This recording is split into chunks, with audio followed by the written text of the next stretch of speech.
Well, I'm in Savannakhet, Laos, which is a border town. It's not the capital. May or may not be a hidden gem. Who knows? But most people who do show up, um, from my experience, are just people trying to get visas into Thailand. So they stay here to get the visa, and so far, it's good. And what I would compare it to is, I would compare it to like one of those more secluded islands, like Bohol or Dumaguete. Um, Not Dumaguete. Would it be Siquijor in Philippines? Because it like had, or like Taoist, specifically Taoist in Bohol. It's like there's a raw feeling and there's a lot of environment, right?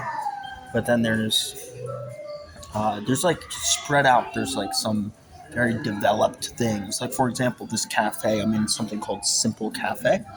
I think you're paying more for the experience because it's Nest Cafe, but um, I went to a place called Rock Coffee, ROK. That was pretty good. It was Robusta beans, very strong. I would compare it to like Highlands in Vietnam. So you need like condensed milk to dilute the Robusta. Um, but out the window, I don't know if this is a tourist place. I'm not big into going into like fossil museums and such. There are those options if you want. I'm more about just living the life. And not actually like touring per se, because a temple is like, that's the go-to, right? Everyone goes to temples. Oh, a temple, once you see a few, you see them all.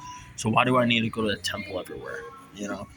Um, but some people find it interesting, and they think that their friends on Facebook would be impressed by it.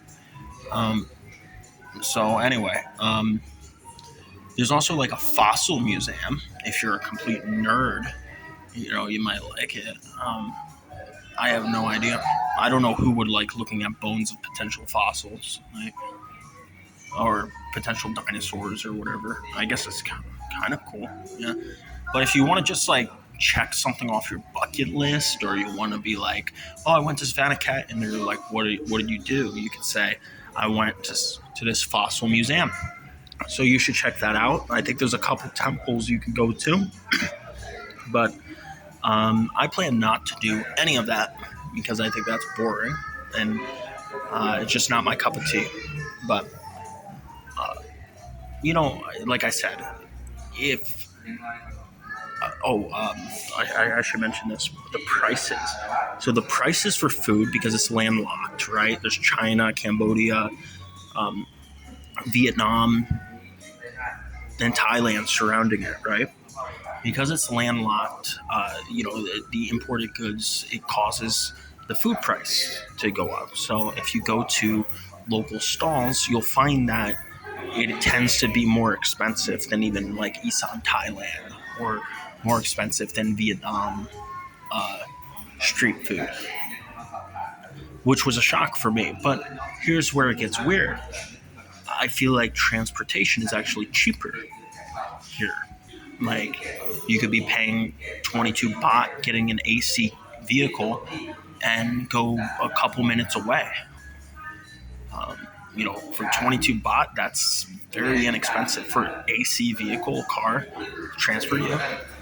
You know, so that's the interesting aspect.